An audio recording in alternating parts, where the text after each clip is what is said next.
just filed a lawsuit against TWoW.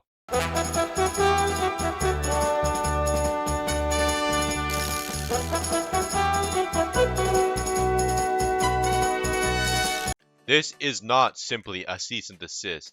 This is a much bigger incident. And as we can see here on courtlistener.com, here is their legal case that they have filed. Now, perhaps TWoW has overstepped with their contracting of big YouTubers and their bigger push into the mainstream via their marketing attempts. But the reality is TWoW is a much better product than anything Blizzard can come up with. So let's take a look at this lawsuit here. Blizzard Entertainment is a developer, publisher, and owner of some of the most popular video games in the world, including immensely popular online role-playing WoWcraft. Yeah, we know. The first couple sections of this lawsuit were basically Blizzard asserting their ownership over WoW. So this is Blizzard's main case they're making, getting into the main meat and potatoes of it. The defendants in this action have built an entire business on a large-scale, egregious, and ongoing infringement of Blizzard's intellectual property, as set forth in more details herein. Defendants are key members of a multinational business enterprise known as TWoW. Through TWoW, defendants have found a lucrative way to exploit and profit from the popularity of the WoW game experience.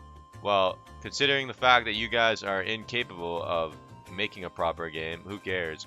Specifically, TWoW purports to offer to the public paid access to a group of unauthorized emulated private WoW game servers. It's not paid access, that's false, but as well as all the software and other tools necessary to access and use these emulated servers, including pirated copies of WoW that have been specifically modified to work with its unauthorized servers. TWoW's emulated servers work by mimicking and modifying the normal mechanics by which players access Blizzard's WoW server. To play WoW, players must possess a licensed copy of WoW game software, known as the game client, and an active WoW account which gives the player access to WoW remote game servers.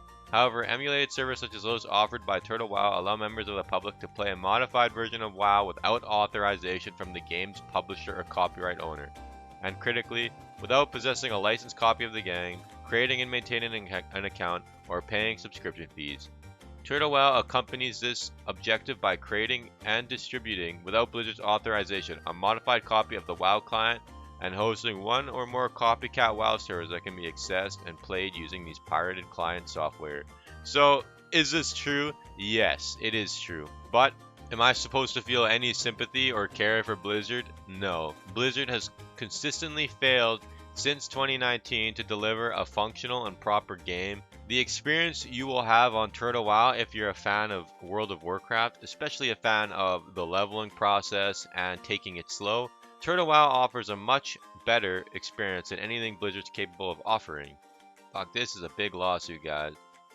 Here is a statement made by Torta, the owner, one of the owners and founders of TWoW, who many claim it's actually Shenna in disguise. TWoW is here to stay. Challenges come to us often, and each time we're prepared to face them. We remain fully committed to delivering the TWoW experience that you've come to love over the years.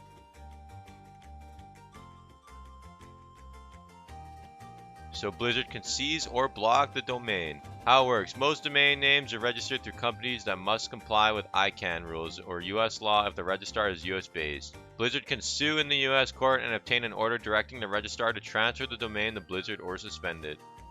So wait, Blizzard's stealing TWoW? What the hell, guys? That's crazy. Players trying to access TWoW via the domain will get blocked or redirected, effectively shutting down the public-facing game even if the servers are elsewhere. If TWoW switches to a non-US registrar in any country that ignores US court orders, this may slow enforcement but not fully prevent it. Large registrars often comply to avoid legal risk. And then, so number 2, cutting off payment donations. TWoW likely relies on donations for operating costs. These go through processors like PayPal, Stripe, Patreon, or even crypto platform. US-based payment companies must comply with court orders to freeze accounts to prevent further donations. So yeah, basically, I think they could still have crypto donations, but I think their Patreon, anything they have that is a standard US payment processor, they're probably going to get blown out on, and they're not going to be able to use anymore. So yeah, without donation revenue, TWoW will struggle to pay for server staff and other expenses. Developers can try to switch to alternative payment methods or crypto, yeah, exactly, but they'll probably make less money. Some people don't trust crypto still for some reason. But either way, third thing they can do is pressuring CDNs and infrastructure providers. Many online games use CDNs, content delivery networks like Cloudflare or Fastly to protect against DDoS attacks, reduce latency, and maintain uptime. US-based CDN providers are likely to comply with DMCA and court orders and can terminate services or block traffic to TWoW. Even if the game server exists somewhere else, users may no longer be able to reach them reliably, effectively, taking them offline. TWoW could attempt to move to smaller non-US CDN providers, but reliability and speed may suffer.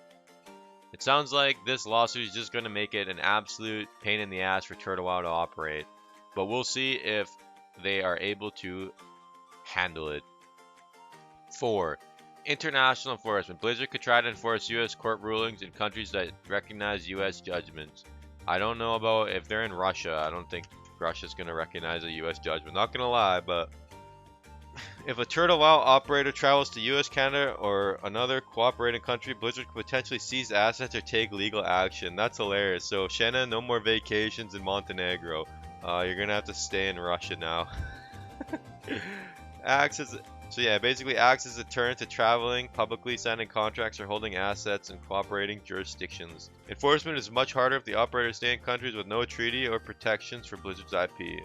Even though TWoW might appear safe from direct legal action by being overseas, they could lose the access to the domain of TWoW entirely, so it would make it more difficult for players to find the server. But I will say that people found it already, so I'm pretty sure if they just posted on the Discord, people would figure out if they renamed, revenue dries up. Yeah, that could happen.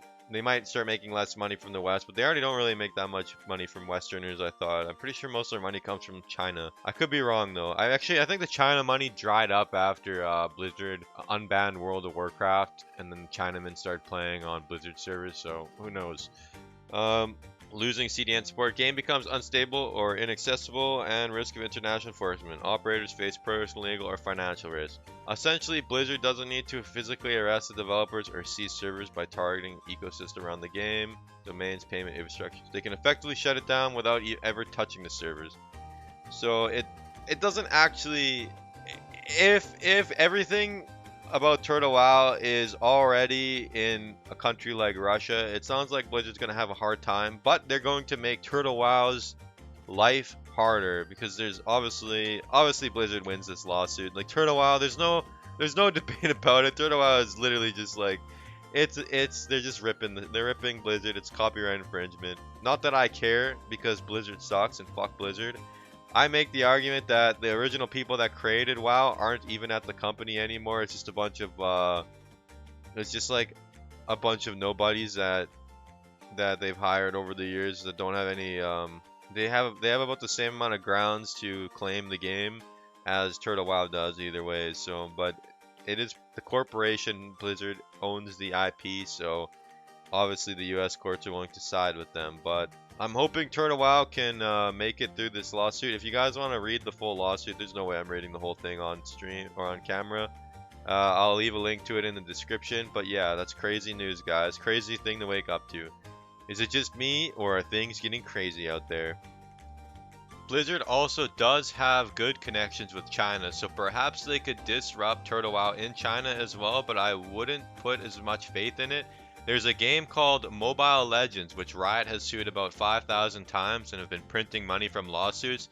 But Mobile Legends remains because it's more profitable for them to just keep stealing League of Legends and then paying the lawsuit because they make so much money.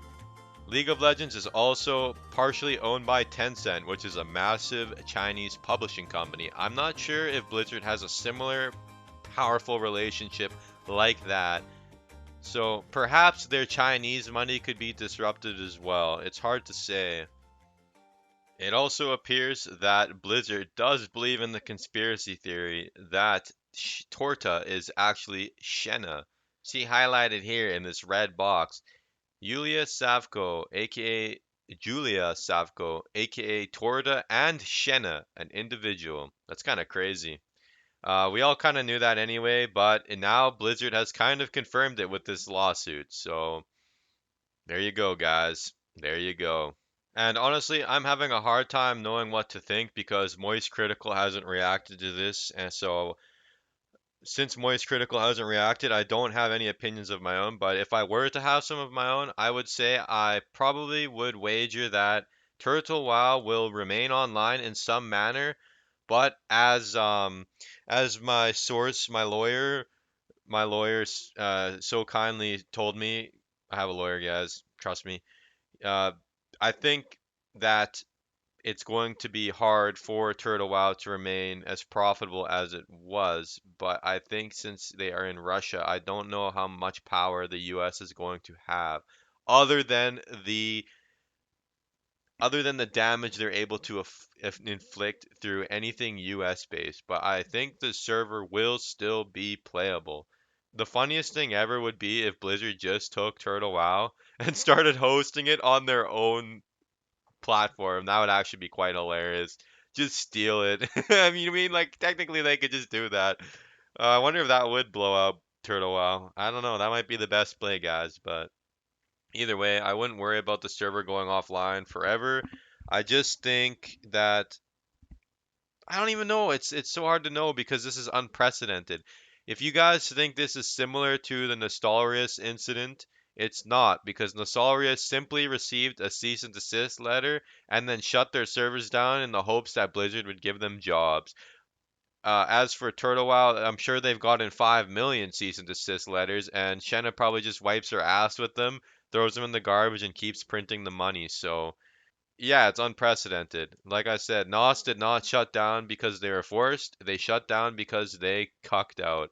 And it seems like Shenna is not cucking out, as you can see by the two owners, Torta and Bowser, also known as Shenna and Krog. Well, me, I think Bowser's Krog, but there's no confirmation on who Bowser really is, but I guess Shenna's kind of been fully exposed at this point. But either way, guys, here are their statements. I'll leave you with them to read.